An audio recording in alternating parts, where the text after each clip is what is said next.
Hello, boys and ghouls, and welcome back to another Everything Horror podcast. I, Priscilla, will be your host tonight, along with Paul and Tessa, Hello. Hello! and we will be talking about The Void. So, I watched it twice. Wah, wah, Paul and wah. Tessa watched it. They didn't like it. I wouldn't say we didn't. It's not like 50-50. It's like a love-hate relationship. Yeah, it was a love-hate relationship. It was a 50-50 split. You know, there were certain things about it that we really liked, and then there were things about it where we were just kind of like, But we'll get into that afterwards, so. Yeah, we'll definitely talk about it. Well, I'll kind of give you guys the viewers, a little synopsis of the movie. Pretty much, what the movie is about is that there's a group of people trapped in a hospital. There's a bunch of cultists outside. A bunch of creepy crawly monsters start showing up. It's really fucking weird. The main, I guess, good guy is Daniel, which is the police officer. Beginning of the movie, actually before you see Daniel, you're at this farmhouse. You see a guy bust out to the doors, followed by a girl who gets shot and two other fellas. One guy escapes through a field, while the poor girl that's shot gets lit on fire by the other two gentlemen. Brutal. That is how the movie starts. So, what did you guys think about that when y'all first saw that? Like, when y'all saw the two guys chasing the guy and the girl out the house, the girl gets shot and gets put on fire. What did y'all think about that when that first happened? Well, first off, we actually had to rewound that part because I was making a post on Facebook, and the next thing I know, I hear, like, the gunfire shot, and I'm like, and post to Facebook that we're watching this, and I need to rewind this because somebody already just got shot. So, what did I miss?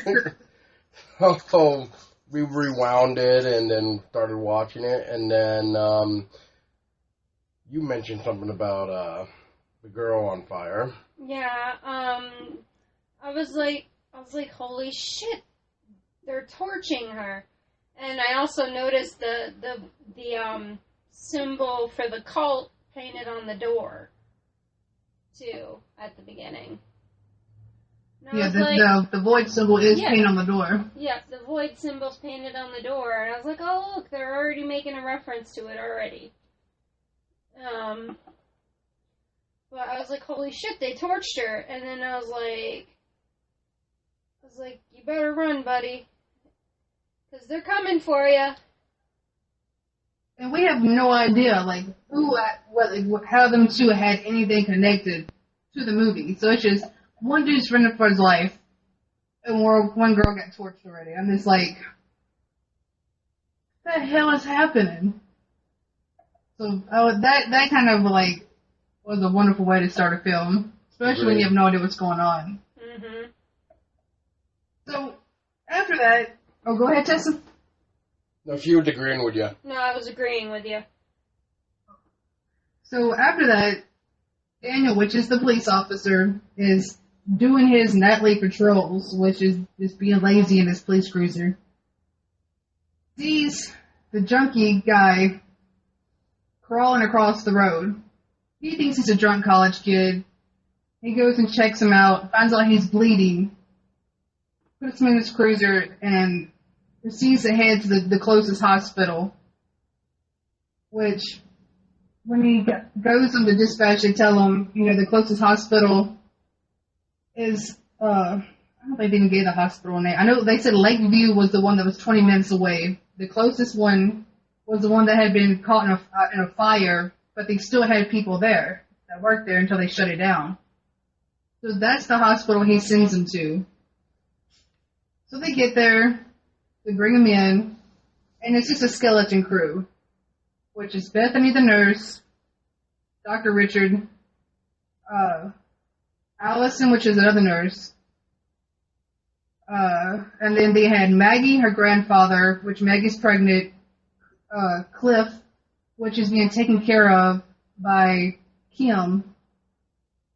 They're the only people left in this hospital because they're packing up to move locations. So they bring the junkie in. They get him into a room, and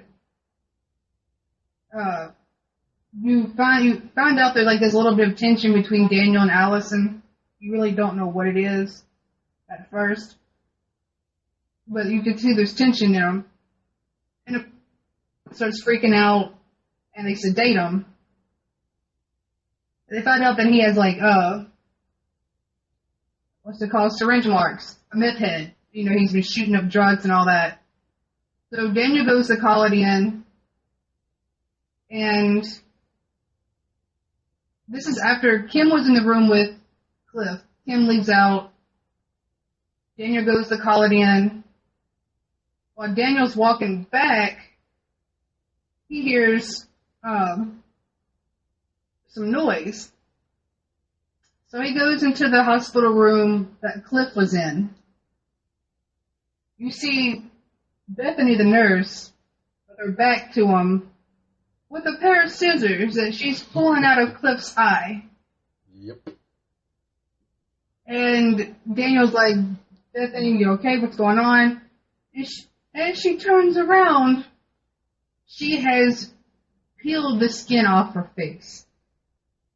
And she's just like, this isn't me. This isn't my face. Can you help me? And she's still pulling skin off her face. And Daniel's trying to talk to her and tell her, hey, calm down. It's all right.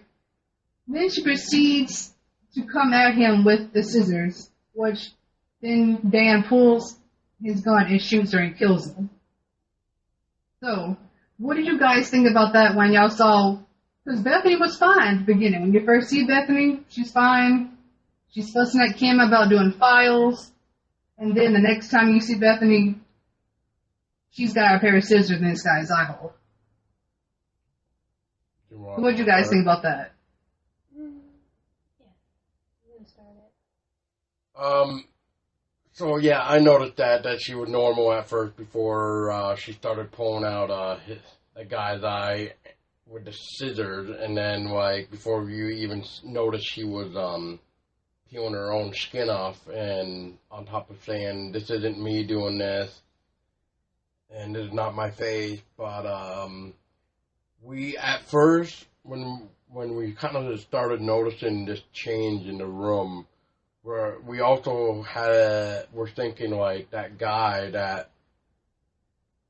the cop brought in had something to do with this at first. So we're like, oh great, what did this guy have? That's like making people that like go near him like go insane kind of deal. So, because I mean, you know, everybody's fine, and then once he came in and like once she went to go check on him or whatever. And then when Daniel came to check on her, like, you know, she's somebody completely different, but then she's also, like, doing it to the guy who you would think is the cause of this. But so now that he's definitely dead, or at least you think he is, you know, it's just kind of it's really interesting to see, like, what the hell is really going on? Like, she's saying it's not her, and it's not even her face and stuff, so it makes you think, like, okay, so what is this, like some type of possession, or what? But I'll let Tessa continue on what I'm trying to say. Well, like Paul says, we when we saw what's her name? Bethany losing her shit and pulling the scissors out of I'm trying to remember. Poor Cliff's eye. Yeah, poor Cliff's eye. We thought that the druggie that they brought in had something to do with it. Like he like Paul said that he like transferred something, or she like touched it, like got infected somehow by, like, blood or whatever.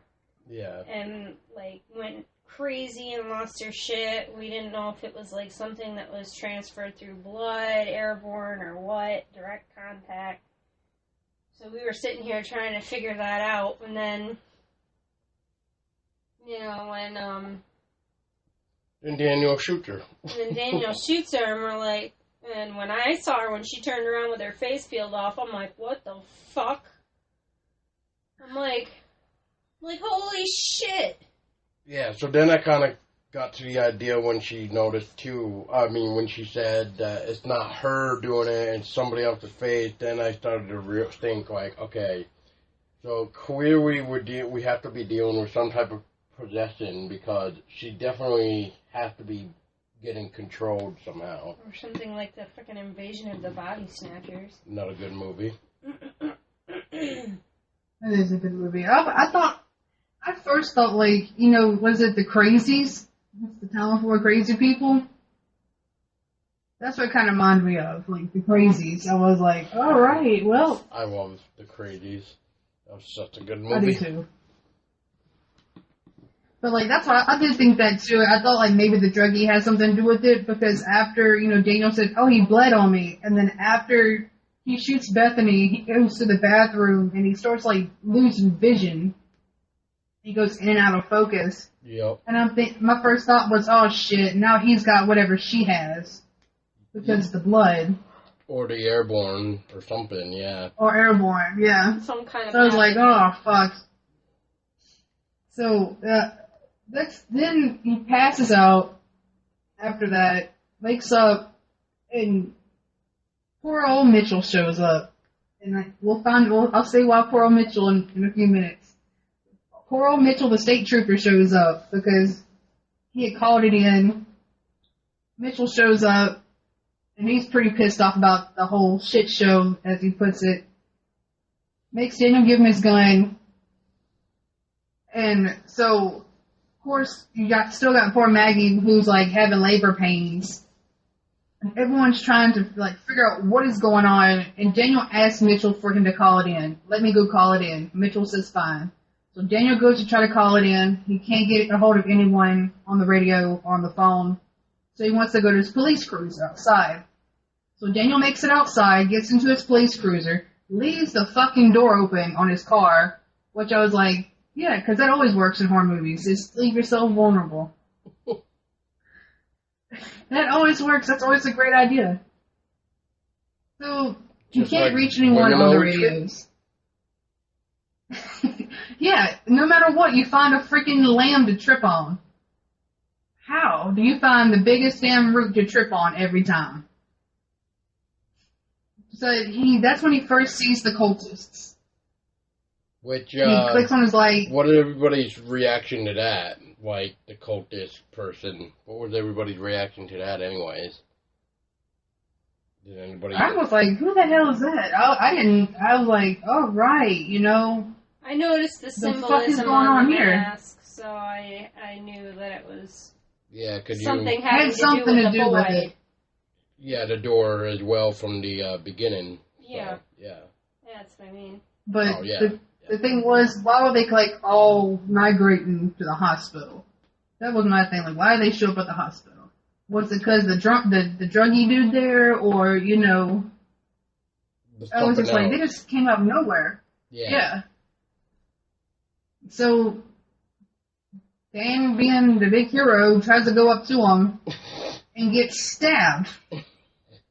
Like a knife. Which, by the way, their daggers are pretty cool looking.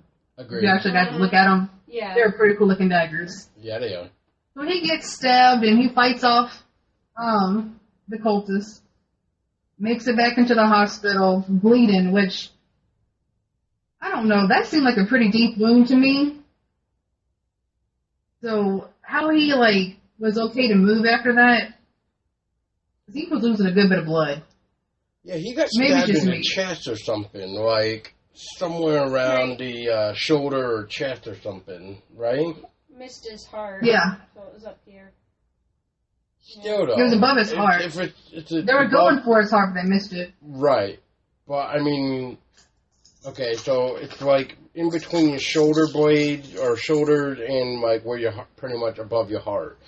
So yeah, Your that's breastbone, pretty much. And she stabbed him like 2 or 3 times too. So, and I mean I'm just gonna call it the ritual knife because that's what it looked like to me in a way because of how. It did look like a ritual dagger. Yeah, and it would make sense too because it's pretty much ritual daggers would be used to carve out hearts and everything else for like, sacrifices and stuff. So. Like sacrifices, what they Yeah, like organ donors. So, oh my god. Unwilling organ donors. Yeah. So, Dan gets away, bleeding, gets back into the hospital. Everyone's freaking out because he's bleeding his chest. They finally get him stabilized. And that's when the 2 gentlemen that you saw at the beginning of the film show up looking for the junkie. So, of course, they come busting in, looking for him, saying, we came from him. They're talking about killing everybody else, torching the place, and everyone's trying to talk and calm him down. Well, no one at one point before that, it goes to the dead body of Beth, and you see these things coming out of her mouth, like they're just flipping and flopping around. Yeah. Oh, yeah. And you're thinking, oh, fuck, here we go. The first boogaboo is showing up. The first what? So, Boogaboo. Boogaboo. Yeah, even I understood that. No, I figured that's what was said. I just wanted to hear it again. Yeah, you just wanted to hear it. Boogaboo. Boogaboo.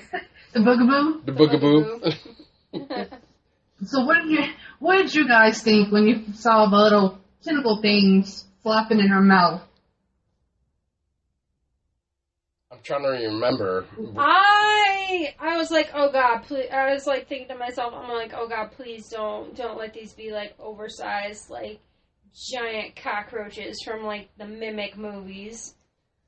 Oh god, no. I'm like, oh god. Oh god. It would mean poor Crystal and then poor you too. And then I'm just like, that's all I'm thinking. I was like, oh my god, please don't be like giant freaking cockroach creatures. Which I couldn't quite tell what they were. I think they kind of were, but I'm not absolutely certain. I was just like, oh god. Well, I like when I first saw it, I kind of was thinking like I don't know why. Maybe because at the time I was into it too much, where I was just like, hey, look, it's almost like a face hugger trying to come out kind of deal. Like that's what it's flapping its freaking thing, even though it should be dead. But I mean.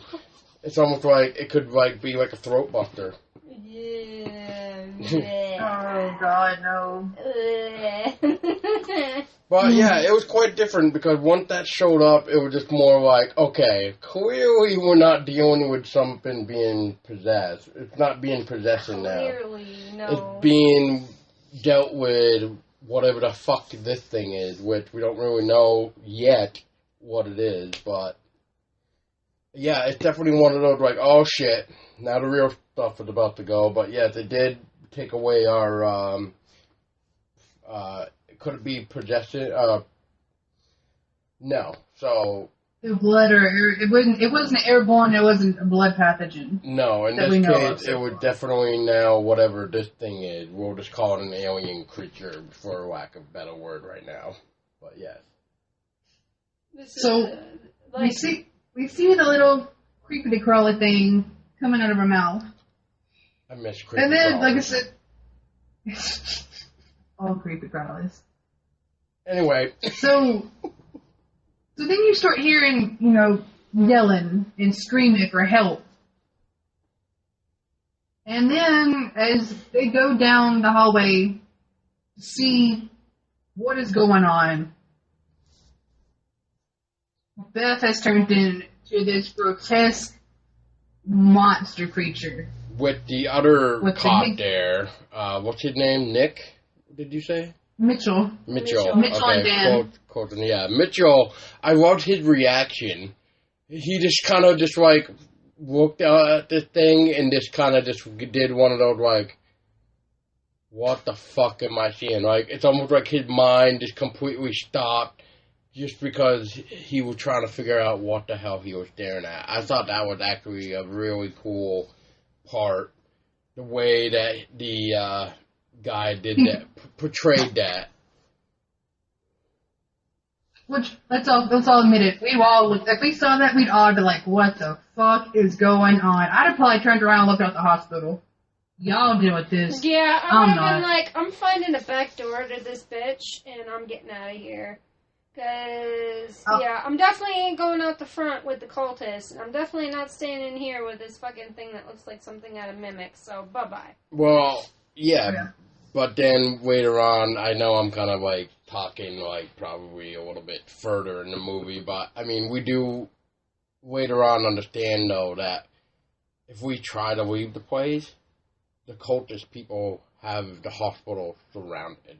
Like, if you try to go out there... but yeah, we'll just leave it out as there because I'm definitely. You could always go to the like medical storeroom and get like the rubbing alcohol bottles and get some rags and make some like homemade Molotov cocktail shit. Yeah, that's true. Yeah, that is true. Go out with a. I'd find a way. Go out with a bang. Yeah. I would. That's what I would do. I would, like, go to the medical storeroom and get as much flammable shit as possible and rags and make Molotov cocktails and grab my shotgun and go. Well, they definitely do not like fire, but yeah. No, they don't. But yes, what next after that? Because pretty much Mitchell is staring in daze, pretty much like in awe. And then Daniel is like the same, kind of like having the same reaction, but he's a little bit more focused because he's definitely trying to help that person. Also, that is handcuffed, the druggie. I think that's the druggie, who was handcuffed to the hospital bed, which I actually kind of thought with Bethany's new look, I'm gonna say, which that was pretty awesome. And plus, that's practical effects, by the way. I mean, you'll learn, too, that this movie was all practical effects. It was hardly any CGI. If there was even any. Really great. Yeah. I think the only CGI was at the very end, but we'll get to that later. But yeah, all the monsters in this movie are all practical effects, which made me love this movie even more. Like, I adored that the time, and they put in all the practical effects of the monsters. Agreed. But, so they get the junkie, they help him all, get him away from the bed, and I believe they're back in the hallway, and they're still kind of like fighting and arguing, trying to figure what the fuck is going on. And poor Mitchell, the poor state trooper, who came into this shitstorm, is victim number 2 now? No, victim number 3. Is the girl, Bethany, and then him. Yep. So he gets attacked by Monster Bethany and which for a little while they kind of stuns him, and it takes a minute to go out and help him. But as they go around that corner, they see the horror that is actually happening to Mitchell. Like, the Bethany monster has him face to face with her and is shooting her tentacles into his eyes, into his mouth. Pretty much just face raping him. Yeah, that's a better way to put it. Face raping him. Yeah, it's like come here. It's like, get over here. I'm gonna fuck your face with my tentacles. Give me some sugar, baby. Yeah, it's like, oh god. It's like, I was like, no. I'm like, no. Blech. It was pretty fucking brutal. It was pretty fucking brutal and gnarly, and I was just like, holy fucking shit. I thought it was beautiful, but anyway. Of course you would say that, babe. What? The gore was great. Yes. The gore was great. Yes, it was great. For practical effects, that was great. Mm-hmm. It was really good. Like, what did you think was coming out of her? Like, as she was putting her tentacles into his orifices, his eyes and all that. As they're trying to shoot at her, and you see that thing break through her back. I'm gonna like do another reference here, but I was kind of getting like the whole like aliens, like facehugger vibe from this thing. Like, oh god, is it like injecting it with something or impregnating him with something? I'm like, oh god, it's probably gonna be another one of those monsters, and it's gonna come like ripping out of him. You know, so we're kind of close. Which that's what it reminded me of. Honestly, I was just like, oh gosh. We were See, that's what I thought too. Like, it's like trying to put something in him to grow. Yeah. Into something else. Yeah, exactly. And kind of like what happened with Bethany. Yeah. Yeah, and it was stopped. It got stopped. Yeah, because... But I'm just trying to figure out what that thing was that was coming out of her back was. Like, at the before they kill her, her back breaks open, and this pink creature-looking thing starts coming out. Exactly. That's what I was going to say, too. We think it's like a weak point. Yeah, we were thinking it was some type of weak point, because, like, when you notice, what's his face? The mean kid. The kid, yeah, had the axe and was, like, trying to distract, we'll just say the monster of the Bethany monster, we'll just say. If you kind of notice, like, when he's struggling to keep that fire axe, that's when the thing is starting to pop out. Kind of like, I don't know if it was going to try to, like, knock him or what, but before we could even figure that out, that's when, what's his name there? The one that had the sniper rifle. What was his name?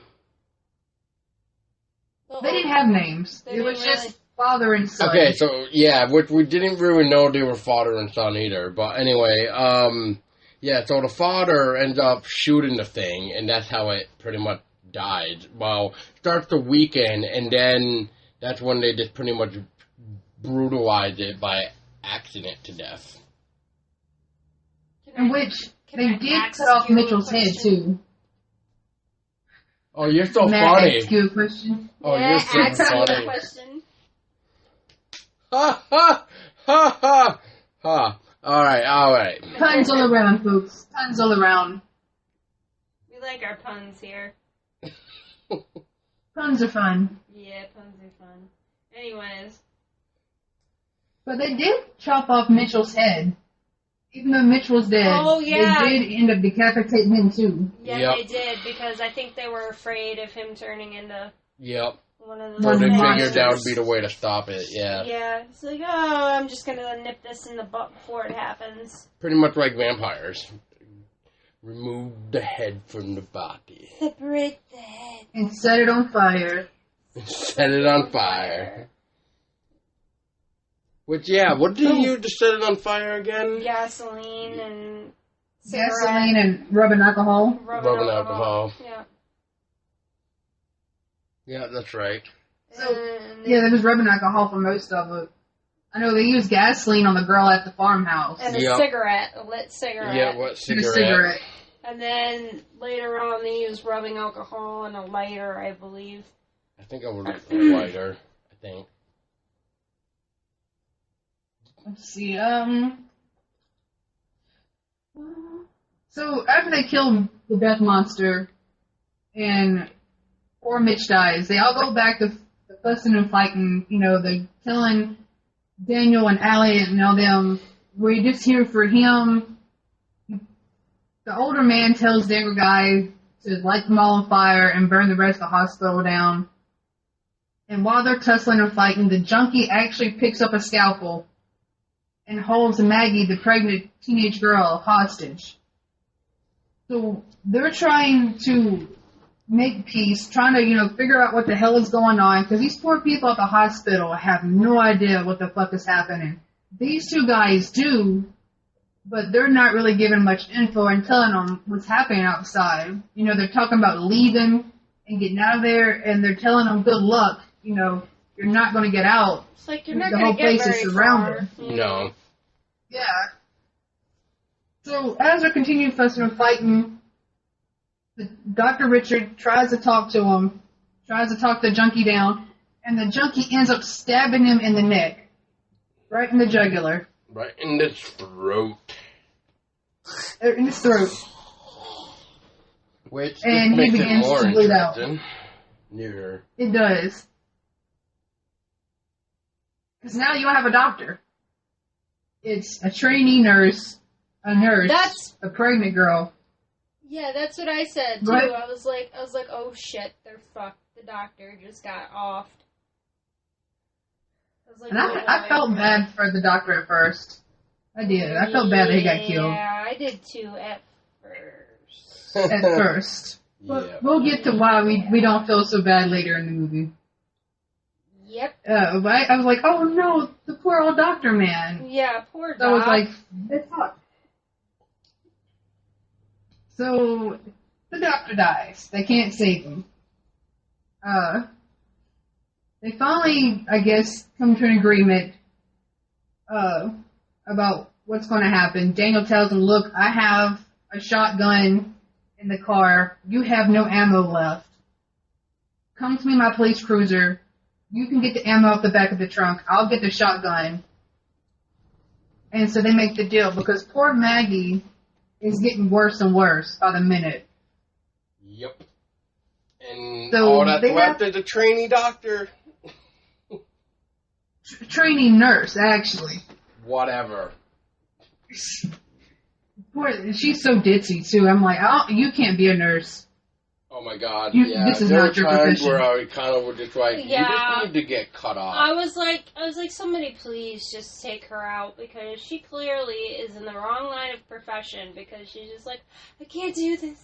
I can't do this. I can't do this. I'm well, like, we'll talk about how the fact that, like, she, her. Sitting at the desk, like, before all this shit went down with Bethany and her and everybody, that, like, what was that? She was, like, busy doing something, like, with the files or whatever. And then Bethany was just like, oh, you know what you can do? You can, like, organize the files or something like that. Like move the files or whatever. And then she hasn't done anything. And then Bethany does, like, that little pun, what to say, like, the boxes ain't gonna move by themselves kind of thing. And that's when she kind of was just like, like, I think she told Bethany, like, Bethany told her, like, you know, you're here to help move files. And she was like, computers move files. And Bethany kind of, like, smarted back off to her and walked off. And Kim was like, so old school. Because she had to box files instead of having everything on a computer. Yeah, that's what it was. So I'm just like, lazy. Yeah. This is an easy job. Which we'll get more into that too. But anyway. Yeah. Yes. So after they agree to go get the weapons, Allison wants to go get medicine for Maggie. Oh boy. Because like I said, she's getting worse and worse by the minute. She's, having worse pains. Daniel tells Allison, don't go until I come back. Wait till I come back to go get the stuff she needs. So the two gentlemen and Daniel go outside, which Dan tells them his police cruiser's super close. Somehow the car gets moved further down. I don't know how, because I think he has the keys to the car. So I don't know how the police cruiser got pushed further down, but they end up making it to the car. Daniel gives the young guy the keys to the ammo, while the older man's watching guard, and Daniel's trying to unlock his shotgun. And he's having problems unlocking the shotgun from the holster. Which, in my point right here, being in the field I am in, the first time I went outside to get contact with dispatch, I would have took my shit then. I would have got my gun and I got all my ammo from the car at that point in time, especially after what happened with Beth. I would have got my weapons just in case. I wouldn't have left them in the car. That's just me. But they're getting the ammo, and Daniel's fighting to get the shotgun unhooked. And the next thing they know, they are being surrounded by the cultists again, and the horns blaring and all that. Which, that's one thing we get to talk about, the blaring horns. I don't know what the hell that is, but the big wah that you hear, I guess that's their signal to show up. Yeah. But you hear the big blare, and they show up, and yeah, that's the what young it guy was. almost gets killed. Yeah, it's almost like signal. it's almost like a call-in a way. Like the horn pretty much signifies like you need to come here, kind of thing.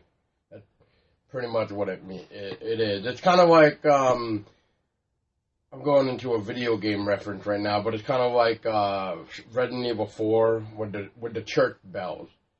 As soon as the church bells ring, you know, those guys or creatures that you were just fighting, they don't even fight you anymore. Instead, once they hear the bell ring, they're going into the church for whatever they're doing in the church. So they completely even forget that, like, they don't even care that you're even still alive anymore. They're just wanting to go do their church business. Whatever they need to do. Yeah. But that's what I thought of the weird horn sound, is that I think it's just a way of saying, like, hey, you need to come this way. Stand there and look creepy. Gotcha. I can do that. Okay, yeah, do it. Alright. So they end up getting the shotgun. The young guy almost gets stabbed. I think he gets his hand sliced open, trying to fight him off. Daniel shoots the cultist, kills, and they make it back into the hospital. But while they're outside, Allison actually leaves before they get back to go get the items for Maggie. And while Allison goes and gets the stuff, she's collecting things, and at one point in time, she moves, and there's Dr. Richard standing behind her. You Keep in mind, mean he's the doctor that just got stabbed in the throat? Dun dun dun! Dun dun dun. Yeah, that's what I said too. So, Because Paul didn't notice what did you guys it. think about that? Paul didn't notice it at first. I'm like, holy crap. And I'm And like, he's what? What did I miss? He's like, what? What did I miss? And I said, you know the doctor that got stabbed in the throat? And he's like, yeah. And I was like, he was just standing behind Allison in the medical room. And he's like, oh, dun, dun, dun. Yeah. Like, and it's so quick, like, if you're not paying attention, you'll miss that part. It's like a flash, and then he's gone. Kind of like with you with the witch. Anyway. Yes. It was quick. I will say that. It was quick. But I kind of had an idea of what was going on with the witch. I mean, kind of, sort of. Well, let me ask everybody this. What was everybody's take now since the doctor was, like, you know, just all of a sudden just showed up? I was like, my thoughts were, I was like, oh my fucking god, he has something to do with this. I don't know what it is, but he's definitely a part of what's going on right now.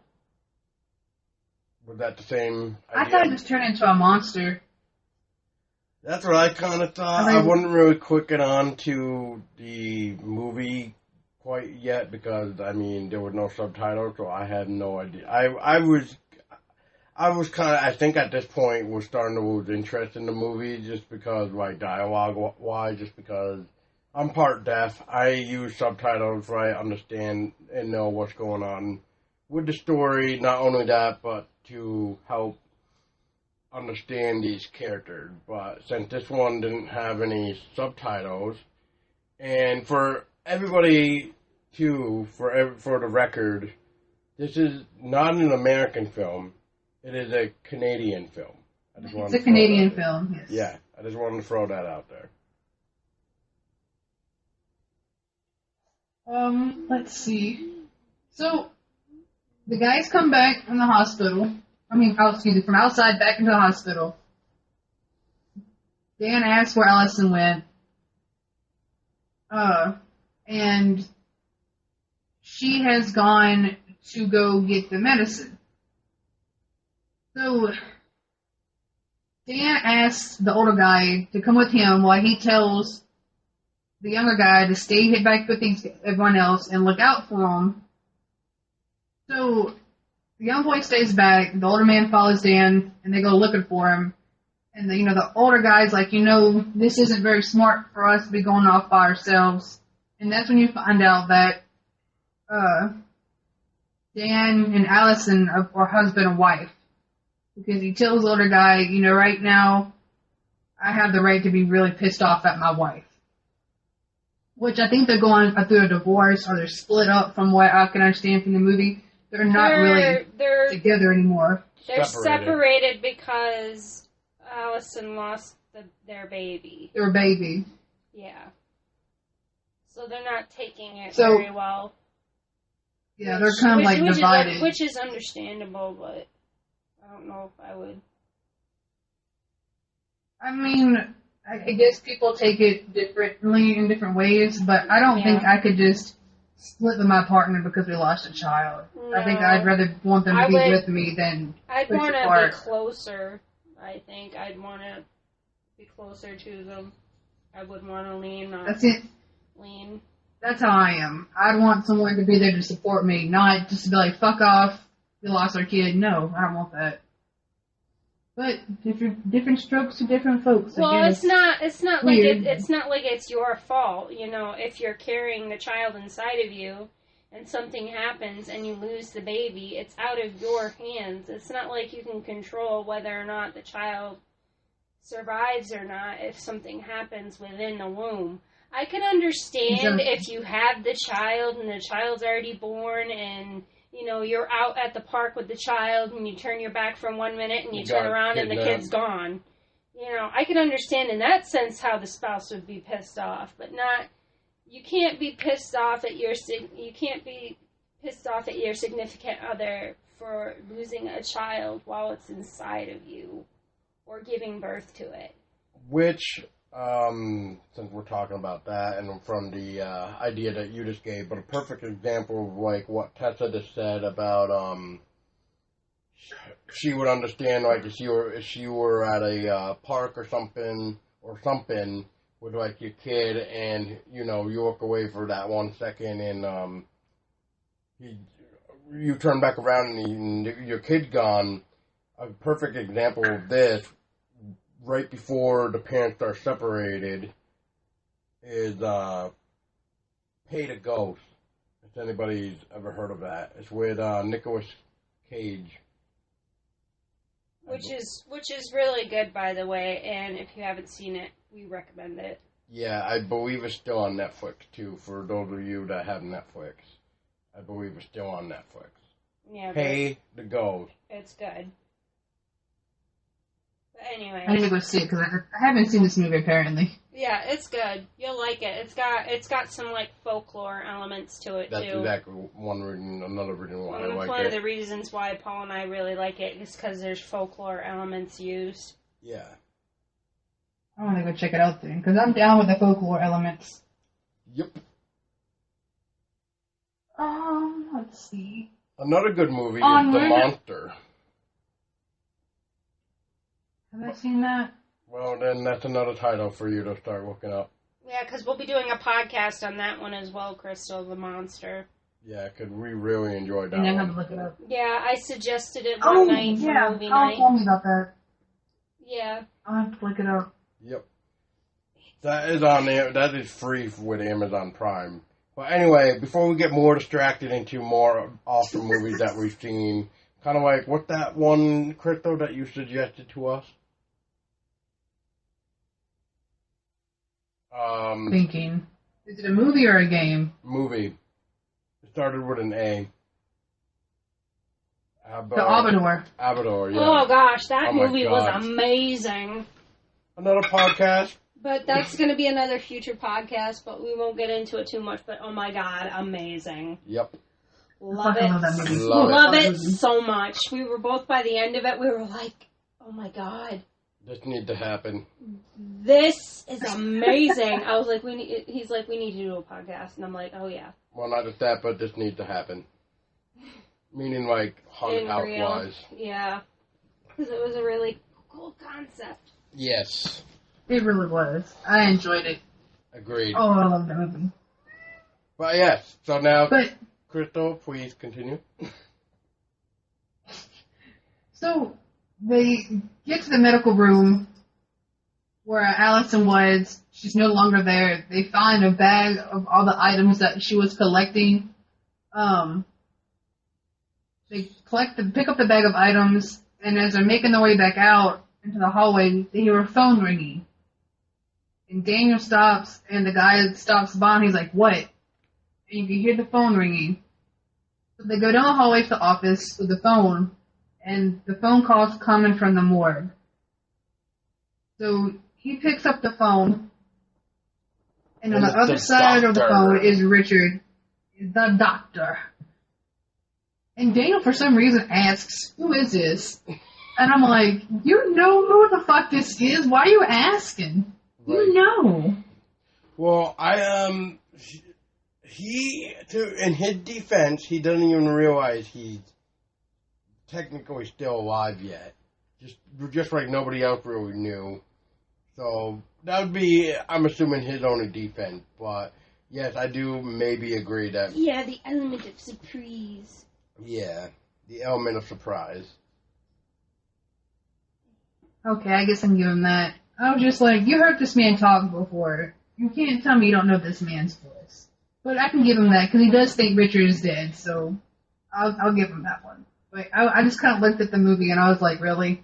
Are you really asking him who this is? But as he talks to Richard... About the illusion he had. Or memory, yes, or whatever the hell it was. Yeah, the dream. The vision he had, or something. He was like, you saw something. I felt it when you woke up. Because Daniel has this vision of, like, this weird planet-like thing. It's really weird. Oh, yeah. Agreed. So, he starts talking to Richard, and as he's talking to Richard, the guy beside him finds a box full of pictures of the cultist, and it looked like they're sacrifices, dead, mutilated bodies. And he also picks up a book. And as he's flipping to the book, there's symbols in the book. I guess for the rituals and things like that. So he kind of collects them, and as Daniel's talking to him, he tells Daniel that, you know, he knows how it feels to lose something. When he lost his daughter Sarah, he lost everything, and he's going to make things right. He's going to make everything right for everybody. And, you know, Daniel asks Richard, where is Allie? Where's Allison? What have you done with her? And he goes, she's with me. I'm going to help her. And so the phone hangs up. He doesn't tell Allison is, just she's with him. And so the guy collects all the book and the photos, and they leave back to the office where everyone else is in the main lobby area. And that's when Dan decides that they're going to go down and try to find Allison. Which the older man is not too tickled with this idea. He doesn't want to do this, but they end up deciding to go, and they take the junkie with him. But I believe before they head down, you actually see Allison. She wakes up and she's paralyzed. And she's laying on this moored metal bed, and she really can't see anything.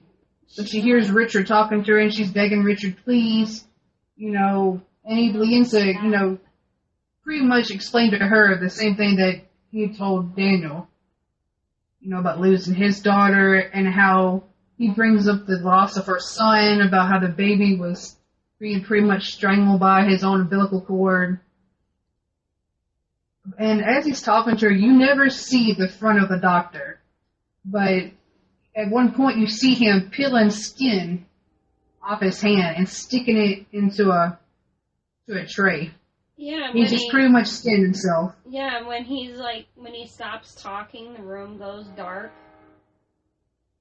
Like it fades out and stuff. And every time he talks, the room will light up again or something like that. And then when he stops talking, it fades out. I thought it kind of goes out. Yeah. Yeah. I just thought it was really weird, like. Agreed. The skin peeling thing. Yeah. Well. What you think about it, Paul? He's probably gonna be like, I love it. So smexy. Oh, you love it. Yeah, so smexy. Makes me want to take his skin and rub it all over my body. Oh, jeez. Anyway, no, well, babe. I know from like what you guys have already said with the whole, when he talks, the room gets brighter. When he doesn't talk, it gets darker. But there is at one point too, unless I'm going too far ahead too, but when he's talking about losing his kid, that's when he starts telling Allison that he found a way to bring her back. Mm-hmm. Where Sarah, I believe, is what his daughter's name was. How did he word it? It was like, I found a way that Sarah was reborn. Which, yeah. At that point in time, I was just kind of like, and how was she reborn then? Because this is already getting fucking weird. This whole movie was fucking weird. Mm-hmm. I second that. Well, yeah, because, like, unless it was just only when Daniel was coming in, but I think it might have even been beforehand. But while Allison is on the tray thing, being paralyzed and stuff, you start to notice too, like, the environment is changing around her too. As she's getting darker. Yeah, exactly. She's getting darker. Her skin is even acting all weird and like. She's transforming. And then at one point in time, you just see the room, like, I think it was like a quick flash at first, but like you just see like all these tentacle shit and whatever just everywhere in the room, almost like the stomach exploded. Oh, lovely. Yummy, so tasty. Well, that's like when he tells her about, the butterfly and cocoon and how he's saying, I've learned how to get the butterfly and I've seen the caterpillar and the cocoon and I've made mistakes and those mistakes are still here. That's what caused the fire to the hospital, which I didn't catch that the first time I watched it. I didn't hear him tell her that the mistakes that he made were still the reason why the hospital was on fire at one point. Yeah. And that's when, he starts telling her about how he's going to make things right for her and that it's already going to happen. Something's already growing inside of her. And that's when you see her skin, like, yellow veins and stuff start going onto her chest. And it was weird. Which they also showed, when he was telling this, like, files of, like, the different creatures that he had ended up creating. Yep. I guess from his practices of what he was trying to do. Yep. But that kind of covers, like, both of her scenes in the hospital room. Because before the tentacles come out, this is, like, right when Daniel and him go back to the junkie and they go up to him to get the hammer and they want answers because the guy doesn't want to go down there, but Daniel does. And he goes, all right, you smug fuck. If you have ideas of do you know what's down there? And he's like, nope. But I think I know who does. And one of the Polaroids was of the junkie that's handcuffed in the hallway. Okay, so if we're going to talk about this part, you gotta also remember when Daniel the father and son were looking around for what was it, like I think it was like the medical stuff and maybe supplies and like what they could use and whatever. But that's when they found those photos, which Oh yeah. I talked about that. I said okay. that they found Okay, the photos in the book. Yeah, okay. I guess I clearly didn't hear that, but okay. Yeah, that's what it's like. When Daniel was on the phone with Richard, the dad or father guy found the pictures in the metal box. Yeah. And then he found the book with the ritual symbols. Yeah, okay, yep, that's right. Okay, so the guys, the father and son are back with the junkie that is handcuffed to the rail thing in the railing. Yeah. Trying to ask questions about what the fuck going on here, because... And they're trying to figure out answers. Yeah. And, the junkie's pretty much screaming and hollering. He wants out, help him. He's not going to die here. They pretty much, about to break fingers. And he's like, Daniel's like, we want answers. He's like, it's the doctor. And we're like, we already know this. Tell us something we don't know. How to stop him. He's like, well, he's dead. I killed him. And he's like, no, the doctor's still alive. So they finally decide to take the junkie. Fuddled look on his face, like, what? Yeah. Yeah. He was just like, how's that possible? And, they asked what he was, and he's like, I don't know. And so they finally unhook him. The junkie's like, oh, no, thank you. Because he begins to explain to them about the farmhouse, about how he met this girl on the side of the road who was telling him he could score crystal meth. When he gets to the druggie house, it's actually where they're doing the experiments and sacrifices, and he explains to them that, they made him have sex, and the people watched, and they sacrificed them, and they were watching people change into these creatures. And he said it's a nightmare, And that's when they decide to take him with them into the basement, and they tell him, well, you're going to go see your doctor friend again. You're about to go visit your buddy. Yep. And so the dad, son, Daniel, and the junkie then proceed to go to the downstairs while leaving Kim, pregnant Maggie, and her grandfather upstairs. Kim's begging them not to leave her because she can't do this. She doesn't know what all this medical stuff is they're giving her. And they're like, you have to stay up with them and watch over her, try to make her as comfortable as possible. So they give Kim a walkie-talkie to stay in communication with them, and they proceed to go down to the basement, with Kim giving them directions to, I believe, the morgue or whatever. So they do get down to the basement, and Kim's giving directions to the morgue, and she tells them there should be a doorway, but it's nothing but hallways, 4 doors. And Dan tells her, I don't see a door to the morgue, a back door. It's nothing but hallways. And she's like, well, what are you talking about? And so they proceed to keep going down. And further, I think they finally get to the base, like the very bottom door. And I want to say that's where they see the ritual symbol on the ground. Yeah. They tell Kim they're going downstairs, and then they get to that basement and land there on the bottom floor, and there's a big ritual symbol on the ground. Which I think that, I think it's also that door with that symbol again, too.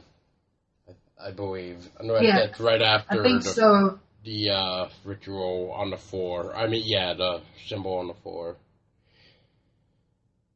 I think it's like an orange door with a black symbol on it or something like that. Yeah, like the triangle. Pretty much the triangle that the cultists had on their hoods. Yeah. And, this is pretty much like the final finale kind of thing, because the guy's like, we need to really think this through before we go through here. And of course Daniel is just like, fuck it, let's go. Yeah. And just We'll do it. bull rushes in. And they end up going into this room with nothing but red light. Like, it's really dark and dank looking, and there's like bodies everywhere. And this part was really, really crazy because the older guy starts having a vision of his wife and child. And like, the junkie's like, he's in his head, he's in his head. And so they're trying to calm everybody, or him down. And then you hear something hitting metal. And the camera pans over, and there's this body constantly impaling its head on a metal pipe. Over and over You can hear and the over again. You can hear the squishing and the squanching and the Everything. slushy goodness of it all, and you're like, oh boy. You're just like, I want some apple juice. I want a nice fat juicy apple to bite into.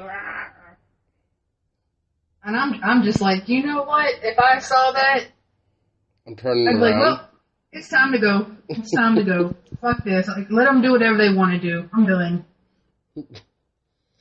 But it doesn't work out that well. It doesn't, unfortunately. All the body bags start rising up, and the monsters start coming to life. All the abominations that caused the fire of the hospital. Because they want to die. But the good old doctor just won't let them. Because he is a good pal of theirs. So they begin to proceed to try to attack them. The older father figure guy takes off down a different hallway, leaving the son to kind of follow after him, and Daniel and the junkie to go a different way, which this is where you see the contortionist guy. This is where he shows up. Because as Dan and the junkie are hiding, the junkie tries to strangle Dan with his handcuffs. Yep. Well, Dan ends up flipping him over, and the monster that's doing all the weird arm movements and stuff ends up grabbing the junkie and slamming his head into the ground, killing the junkie at the end. Which, I have to give that dude props. His fucking, like, contortionist skills are fucking phenomenal. On point. Like, Crazy. he was, like, the best monster, I think, out of all of them. Mm-hmm. Like, if I would have saw that,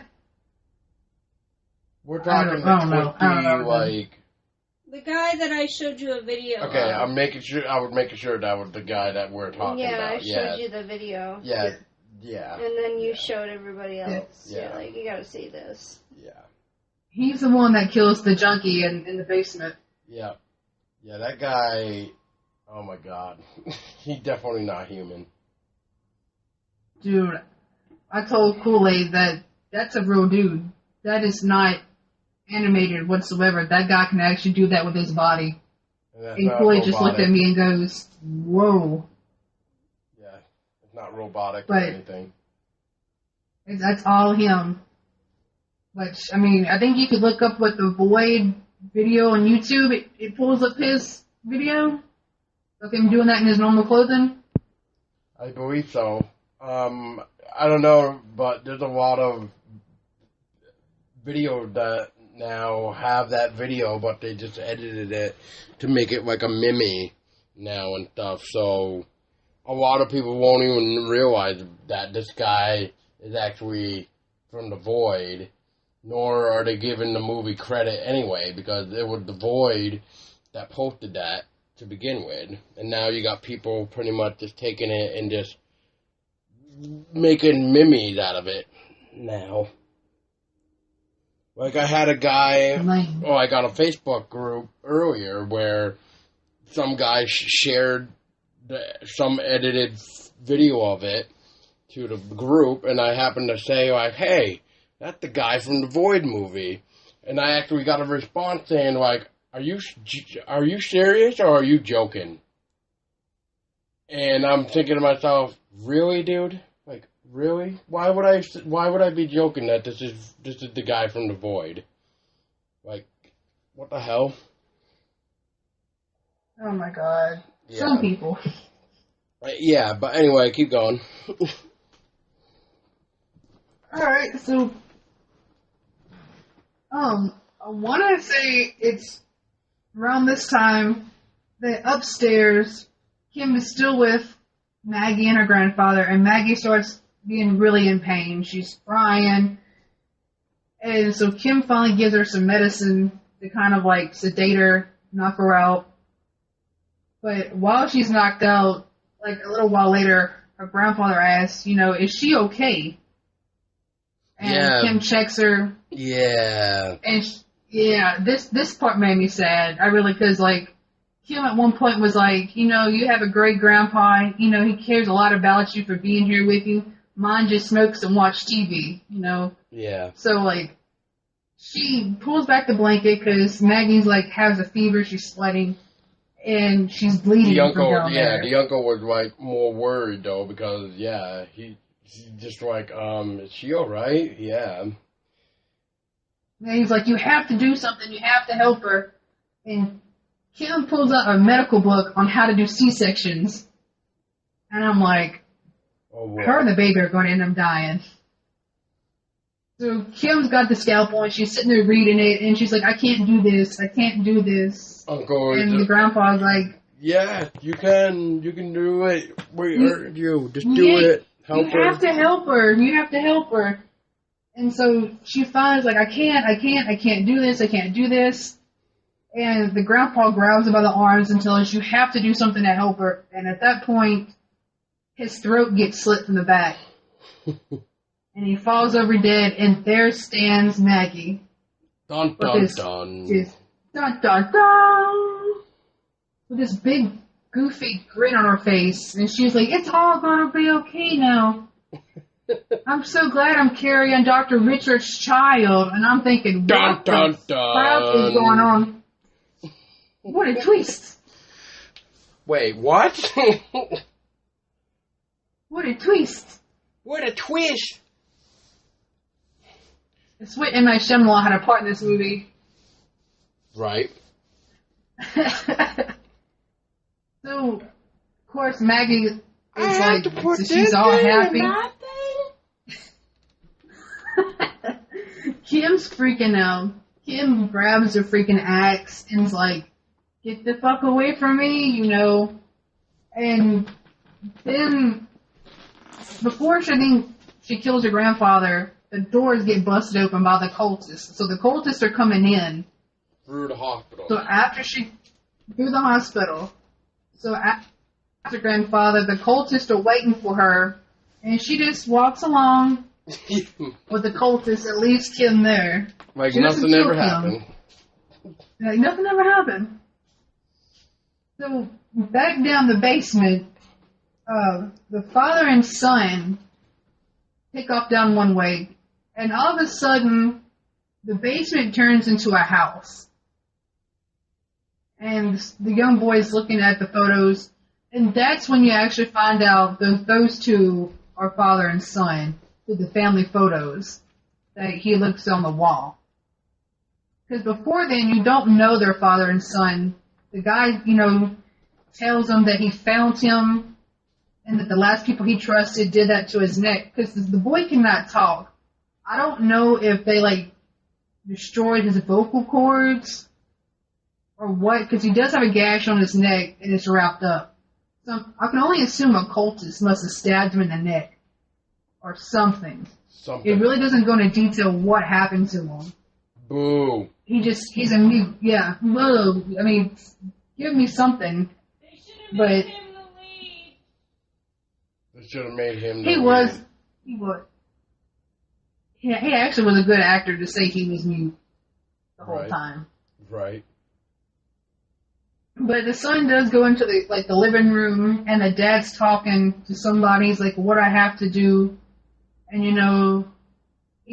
turns around and sees his son. He goes, "This is all your fault. I told you I wasn't here. I told you to protect them. This is all your fault." And he starts attacking his son. And it doesn't even tell you what happened to the mother and the child. Once again, I don't know if cultists killed them or they died in a different way. It doesn't go into detail about the mother and the child died. I guess it's up to your imagination. So that's the only thing I can think of, is that it has something to do with the ritual.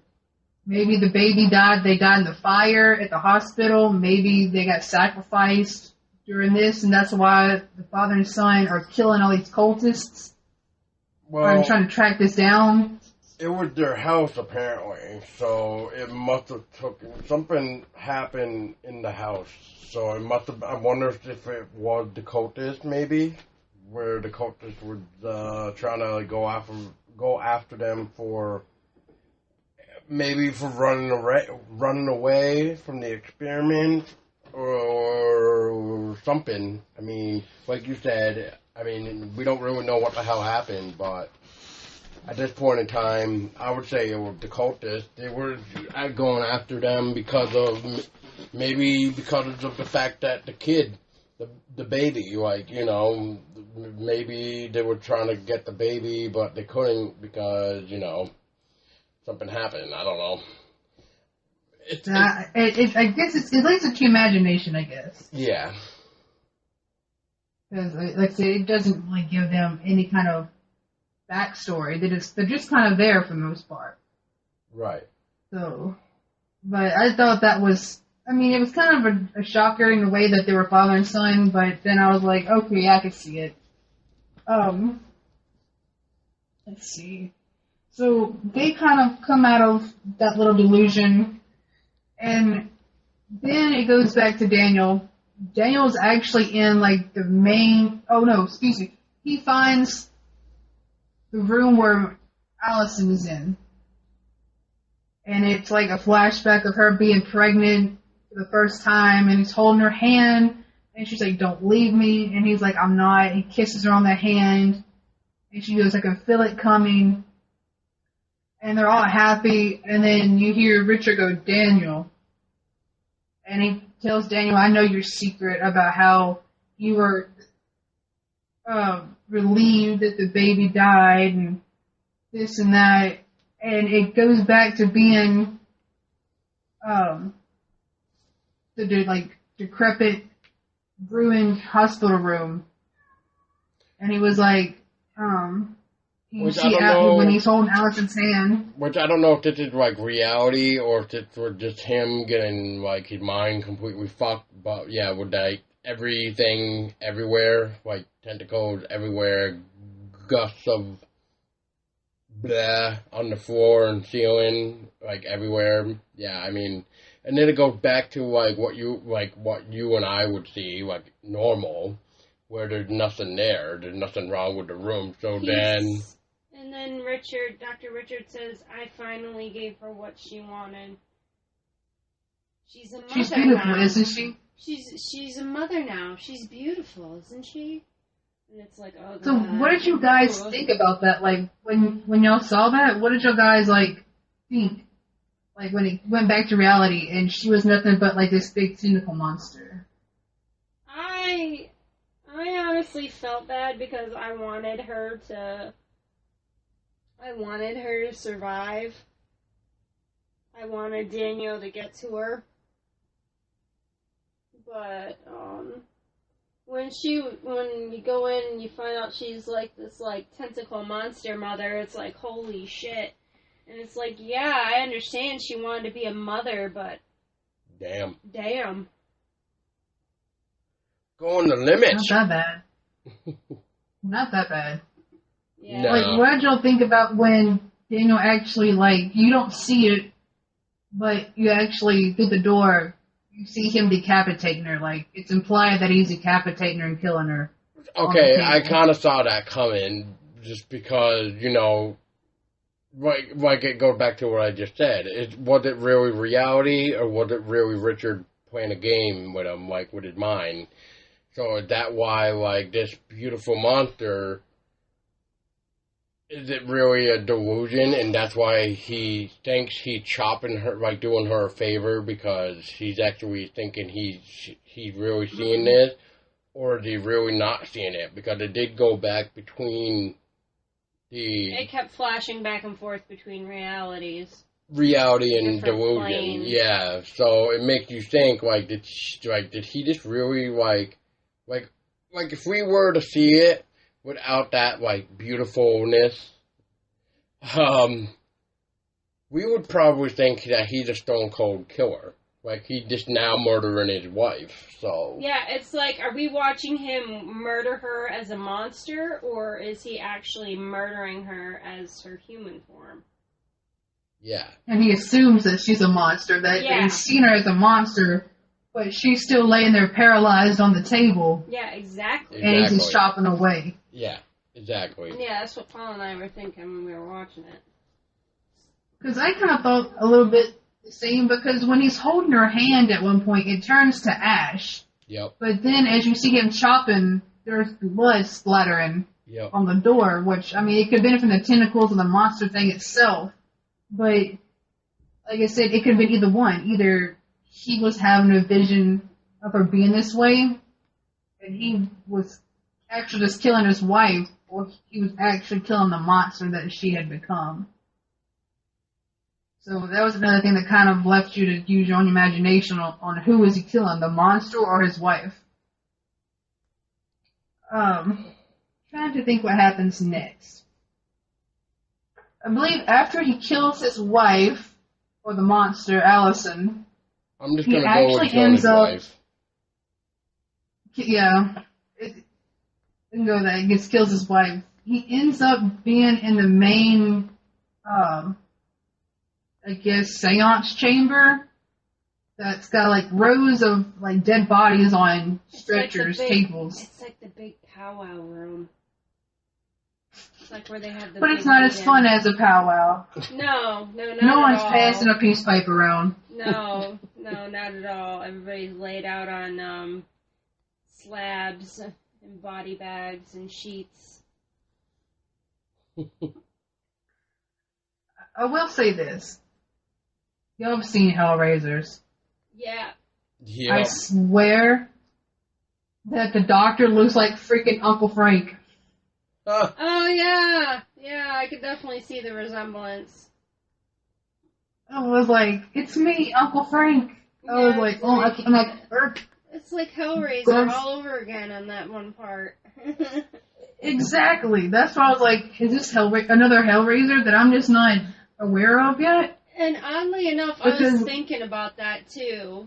Like, I was thinking about, like, the Cenobites and stuff like that on that part. I was like, holy shit. I was like, his whole freaking body looks like something out of Hellraiser. Yeah, and he's pretty much trying to call it minions. Yeah. Yeah, it's crazy. Like, I had Kool-Aid laughing about that part. I'm like, he's like, okay, yeah, I can see it. It's true. I'm like, I'm telling you, it's Uncle Frank. But, so, Daniel and Richard start talking, and he's pretty much explained to him about everything that he's done, about the research, and after he lost Sarah, he went digging and what he found, and how he's missing, the only thing he's missing is his last piece. And then Daniel gets stuck in the back. By Maggie. Yep. And he kind of falls over, and Maggie walks up and is all happy and smiling. She's super psyched to do this. Kneels. And he was like... Kneels and everything. She's just kneeling and smiling, happy like sunshine and rainbows. Yeah, happy little disciple. Yeah. Kiss ass. You know what? If I had a choice, I'd be like, go ahead and just kill me. I am not carrying this baby in me. If I knew what I knew then, no. Negative. It's like, I'm not carrying this baby for you.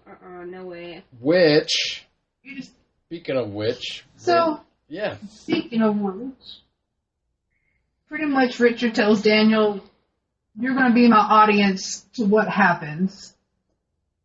So Daniel's pretty much dying on the ground watching this, and Richard turns around to the big void symbol, and he starts chanting, and the wall presses back, and this big glowing light reveals.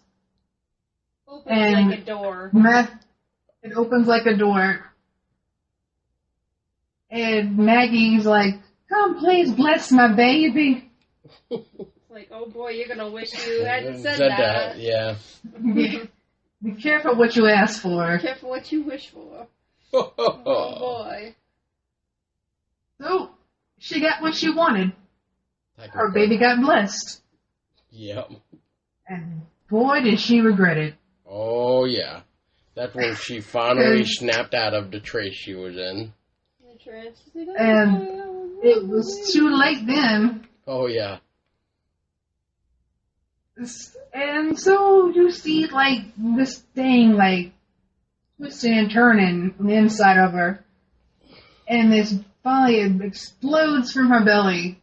And this big, hideous creature pops out, which is Sarah. Yeah, I was going to say, how dare you talk about Sarah that way? But anyway. I'm sorry. So, what did you guys think about when y'all finally got to see the new reborn Sarah? First of all, what an interesting birth with the amount of blood that they used for it. Agreed. Otherwise, it made me wonder, too, like, so kind of like back to Bethany, but is it now, like, Maggie getting dragged on the floor? Or what was going on here? Yeah, Maggie was being dragged around by Sarah. What? Just say it. What? Sarah looks like... The newborn Sarah looks like I don't know if you probably haven't seen the third Aliens yet. Oh. Alien Resurrection. There's the newborn. She kind of looks like that. That's what I thought when I seen that. I know there's like a lot of alien references in this episode, but damn, there's like a lot of similarities that I've seen, and like I'm just like, holy shit. Yeah, but that's what I thought when I saw the newborn Sarah. I thought it was like something out of like Alien Resurrection. Alien Resurrection. Yep. That was my thoughts. Oh my god. I'm never gonna be able to look at the same again. Yeah, like, but I kind of found it comical when she was dragging Maggie around though. Exactly. And I know they probably couldn't show how Maggie was being dragged, but it just would have been interesting because, as we saw, Bethany was pretty much like getting dragged because the thing exploded out of her back. But now that Maggie just gave birth to this new Sarah, like, is she getting dragged through like the stomach down or like? I don't know. I think it just would have been interesting to kind of see. You did see her get flopped around a bit when the creature was moving, though. Yeah. You just couldn't tell where she's being... No. Where she was being flopped around, thrown. Yeah. I know those noises that the new reborn Sarah made were lovely. The creature noises? Oh my god, yeah. You like the baby creature noises? Yeah, you mentioned something about that. What did you say? Oh god, I'm trying to remember what I said. Anyway, as she's trying to think of that, Crystal, go for it. Keep going. Alright. So Sarah has made her appearance, making her baby squeals and all that cute stuff that babies do. So adorable. It is. Sounds like a raptor. Like the cultist all dropped. I think that's what it was. Raptor noises? Yeah, kind of. A little bit. Sounds like a fucking raptor. I'm like, oh boy. There's a lot of horror movies that use raptor noises for some reason. Yeah. Like the Babadook. Yeah, I noticed that too. I'm like, holy crap. It's like, why don't we keep the raptor noises in Jurassic Park? I know it's cool and all.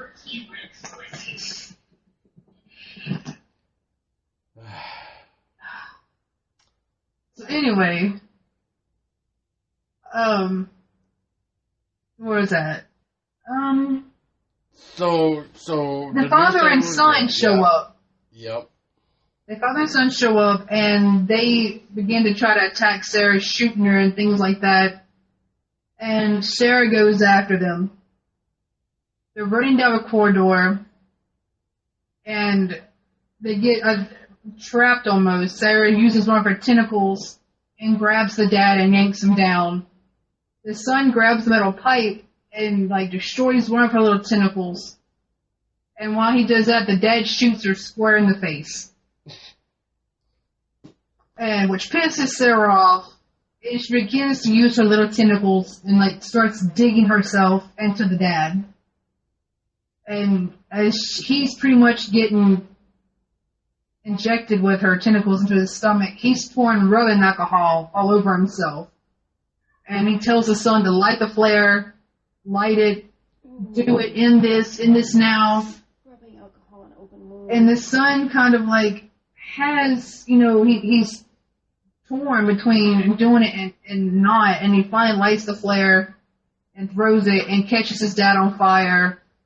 And the beautiful baby Sarah, and she starts to cry and squeal.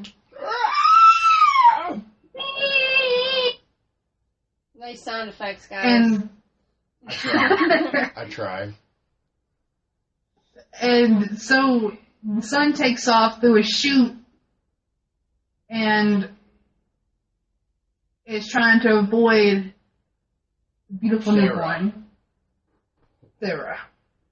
Yep, because Sarah is not so fully dead yet.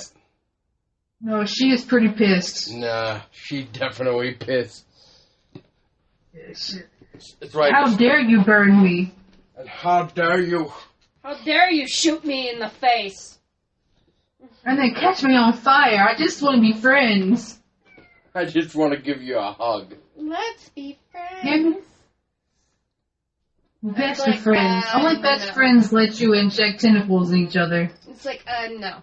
I'll pass. No, thank you. I'd rather just shoot you in the face and set you on fire. Yeah, it's we can be friends like that, but not friends like you sticking your tentacles in me. Oh, no. Yeah, That's a little too intimate, ma'am. I've just met you. Yeah, it's we haven't even had dinner yet, and you're trying to probe me. It's no. Yeah, at least buy me a drink. Yeah, A right. stiff drink at least. Couple.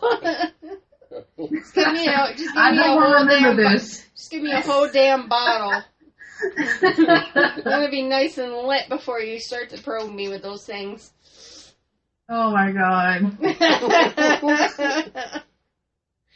Oh, God. I feel see well Sarah then, bring hi a nice guys, big I'm bottle of Paul, and this wine. is the interesting podcast. Okay, let's go. And you just heard it here on the podcast. Always interesting. We gotta keep it fresh. Gotta keep it nice and dirty and fresh. Except Oh for my that one God, okay. episode where we didn't want to keep it dirty, but I'm sorry. Oh my god. I dropped the F-bomb. I'm sorry. we're not even talking about that. We're talking the crystal story that we'll never hear, probably. Oh, Jesus. The pink monster. Oh, gosh. That sounds So awesome. I don't know even how to respond to that. Anyway, before we get Anyways. more distracted. So Sarah is pissed and chasing after the son. He's running for And his so, freaking life, which again, another freaking reference made me think of Hellraiser. I believe it was Hellraiser Hellbound, where Christy is running away from the monster thing down the hallway, trying to get back into reality. Oh my god. So that's what I'm I was not the thinking. only one that thought that. Nope. I was thinking it too. I was like, holy shit! Sarah is chasing the mute boy. That monster was chasing Christy and frickin' Hellraiser too, and it closed the same noises. too. Yeah, Yeah. and and the wall closed the same too. It went back to normal and everything once he got out. I was like, holy shit. There's a lot of Hellraiser themed ideas in this movie. Hellraiser and Alien and shit. Yeah. And it took a lot of different It's references from different crazy. movies. Yeah. But like the baby squealing noises that Sarah made, that monster that chases Kirsty, that's the same. The raptor noises, it's the same noises that monster used. So I was like, holy crap! But oh my god! Oh my god! Oh my god! So before the walls close and the monster gets squished, Daniel's actually still in that room, and Richard's holding him up and telling him that he can see Allison again. She's waiting for him. All you have to do is die for me. Yep. And Richard's like strangling Dan, and Dan's trying to fight it. And Dan actually at one point sticks an axe into his shoulder, which doesn't do anything. No. But it was worth a shot. And Richard tells him, you know, this isn't the end. And Daniel says something to him. I can't remember what he tells him, but he shoves him through the doorway back into the void. And that's when everything goes normal. The monster in the hallway, the walls are closing, and the young son gets through, and it goes back to normal. Everything is quiet. The cultists are gone.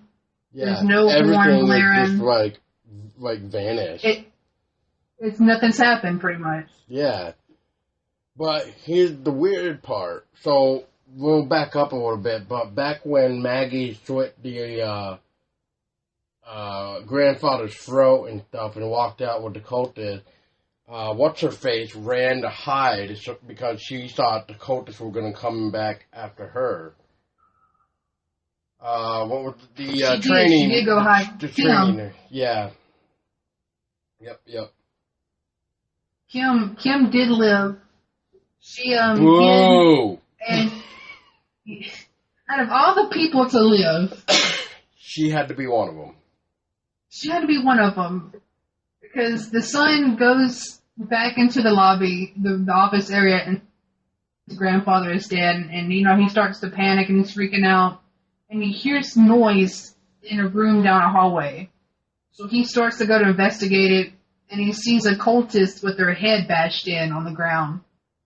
And he grabs a fire extinguisher and opens the door, and there's Kim wielding her axe, about to kill him. And when she realizes it's him, she hugs him and she's like, "Is it over? Is it over?" And he just nods his head yes. And that's it. Like, their night of terror is over. Game over. Game over. But you do see Allison and Dan on this desolate looking planet, windy and it's dark. The void. And it's the void. And you see the big triangle in the sky. The black pyramid. And they're just looking at it. And then they hold hands. And that's it. That is the movie.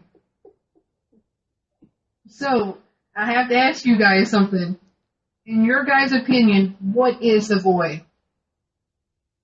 What was the void? What is the void in y'all's opinion? You know, I don't see the thing. Like, I don't even know how to answer that. Like, I'm just gonna say, like, it had something to do with the Black Pyramid, with the void, that held, like, all this ghoulish, nightmarish creatures that you really would only find in, like, the void is hell. Yeah. Pretty much it's just hell. And this guy's like the gatekeeper. That figured out how to open it to the real world / like other world thing. So yeah, I would say that's what I would think the void would be. But what about you? For me, I thought the void was like a parallel dimension. In all honesty. Like, I thought it was just like a portal to a different universe, to where our universe is normal. Yeah, I could see But their universe is grotesque creatures. darker. It's a darker version of our world. But then again, I also thought Hellraiser in the fucking pyramid I thought was Leviathan. Oh my god. Yep, I wasn't the only one then that thought of that either. Especially when I was like, oh my god. Yeah, especially when the top was closing, right? Yes. Oh my god. I was just like, oh my god, this is Leviathan. Where is Pinhead and everybody else? Getting ready to walk out of the Black Pyramid? I don't know. Answer on the box. What's your pleasure? Where's the box? We have such sights to show you. Oh my god. Oh my god. It's me, Uncle Frank. Oh god, that's gonna be a future upcoming podcast, because the way we're all talking about it, it like needs to happen. It should. We should just do it. It is I'm totally down for Hellraiser then. Might as well. But that's the void. Yeah. That is the void, guys. I mean, I liked it. I enjoyed it. The music was really good. I did enjoy the music. The soundtrack was great, yeah. and we did really like the practical effects. Yeah, I like the fact that the practical effects. I like the camera shots.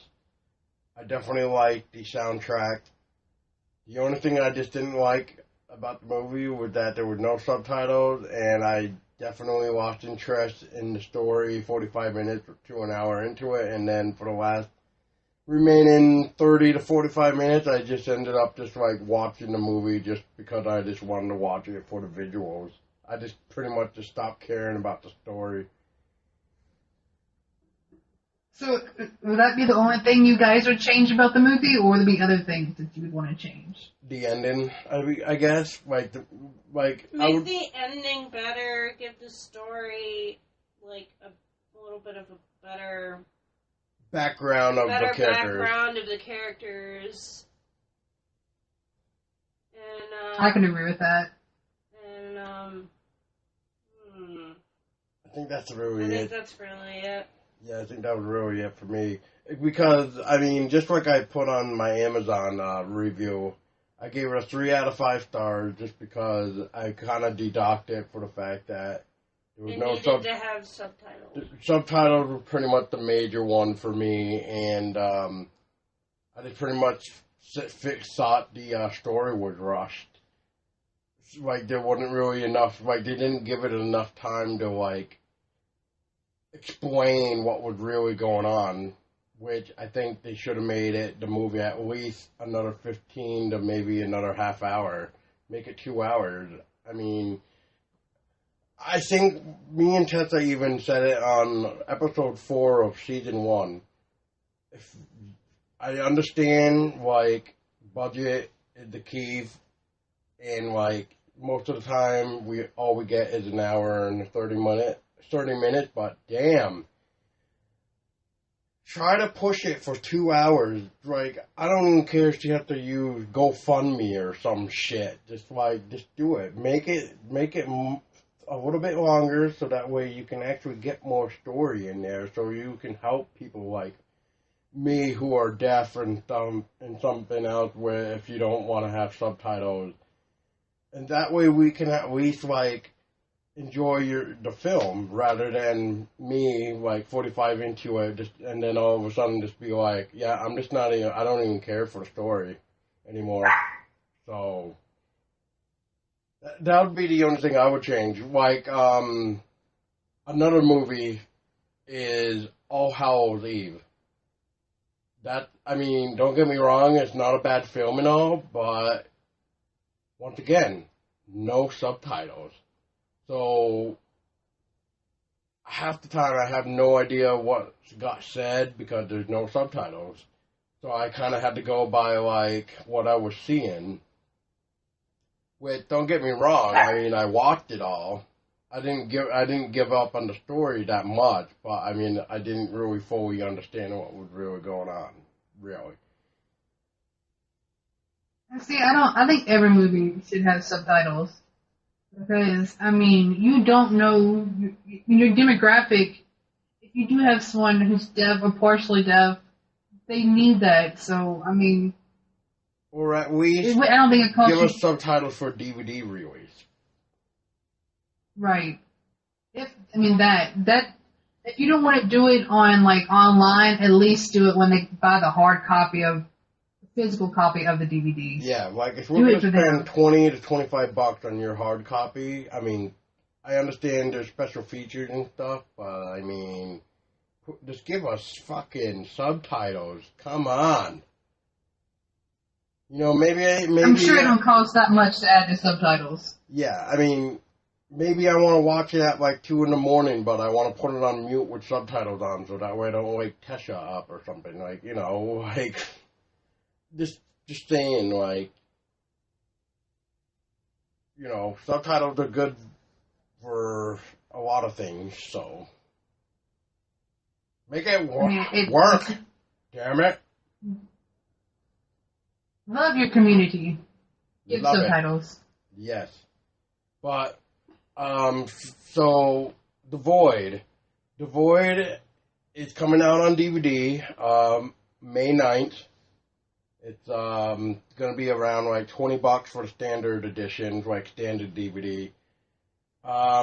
Blu-ray, though, however, it's only exclusive to this one website, which I don't even know how to pronounce the company's names, so I'm not even going to bother.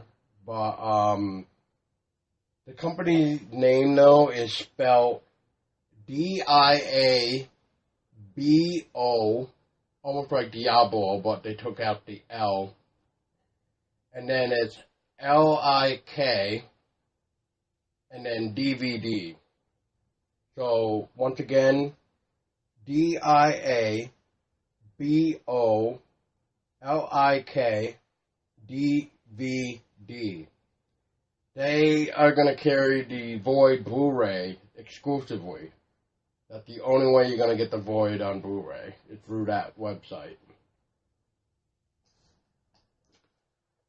Or if you want to watch it now, you can rent it off PlayStation for $4.99 if you can't wait till May 9th.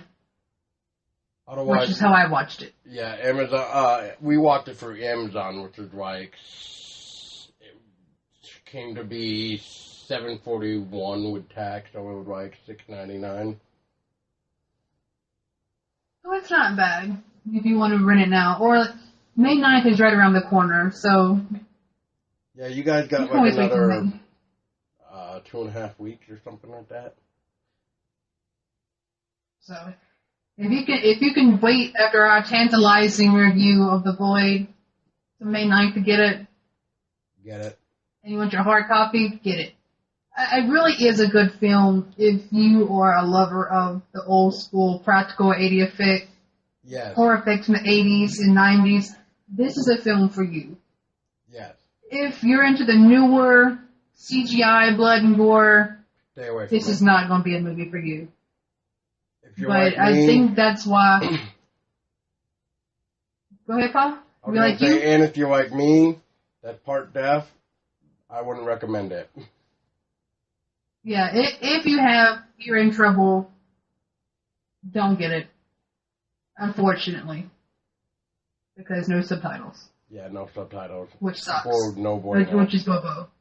No bueno, senor or senorita. Yeah. But yeah, I mean, if you just want to risk it and get it, then get it. Get it.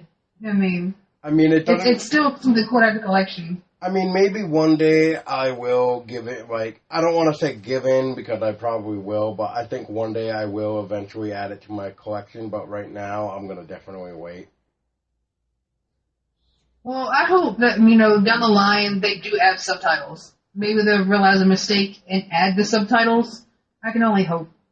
Well, see, that's... You, Paul, and everyone else. See, that's the problem, though. I've taken a look at the images for, like, the Blu-ray copy. I haven't seen standard DVD yet, so I can't really say too much of that. But for Blu-ray, on the back of what it showed for DVD, what it comes with DVD, it comes with a lot of exclusive Blu-ray like behind the scenes stuff that the regular DVD isn't gonna have.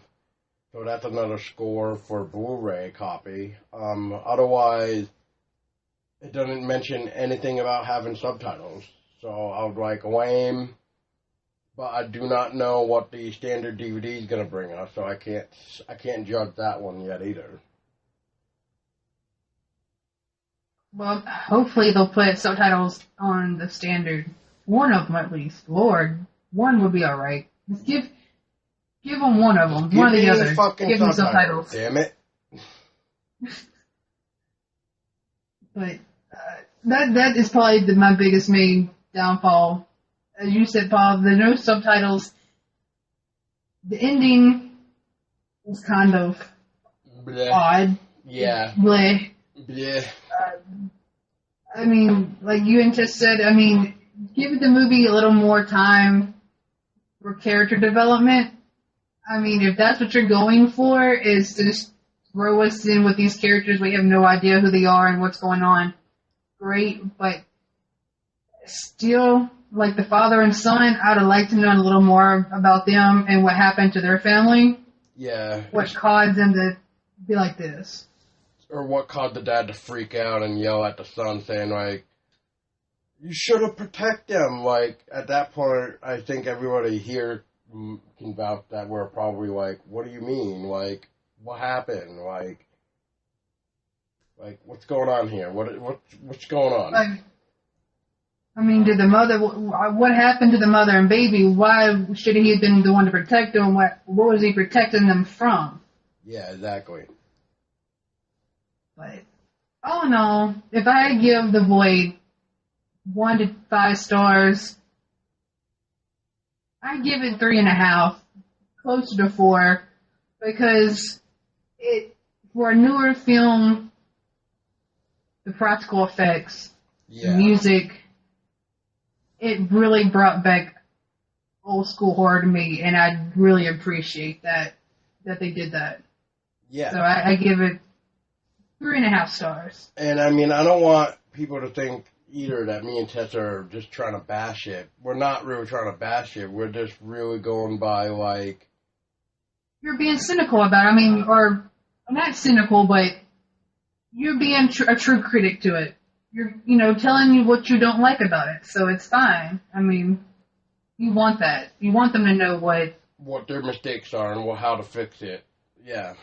Right. I think a lot of people would want that. It's not like me trying to show my, what to say, I made a film and go, I made this film and I go and show it and then everybody just doesn't say anything about it, doesn't critique it with me. I mean, I won't learn from my mistakes. And then later on down the road, I'm either going to become like a bad director or whatever, or my movies are gonna suck or something. I mean, it really depends.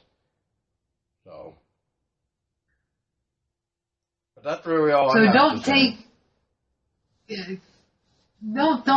what little negativity or whatever criticism they have, because it's not really negativity; it's criticism. Take it as an improvement. Because I agree with them. Right.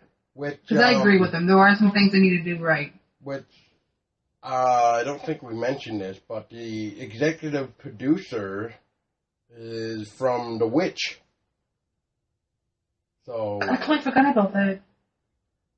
So, that kind of that was another reason why I kind of wanted to see this, too, just because it had the executive producer from The Witch. So, and I love The Witch. So that's why I really didn't really want to, say anything bad about The Void, but at the same time, I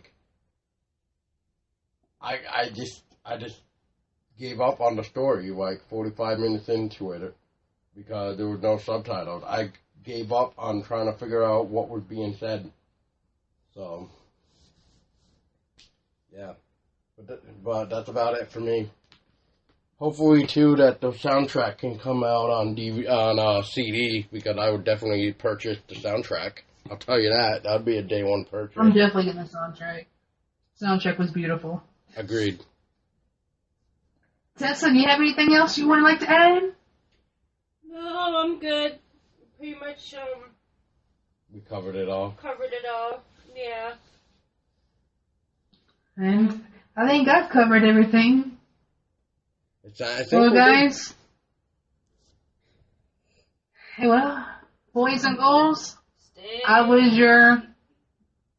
good. Wait a minute, babe. Hello? Wait a minute, babe. Going way too fast here.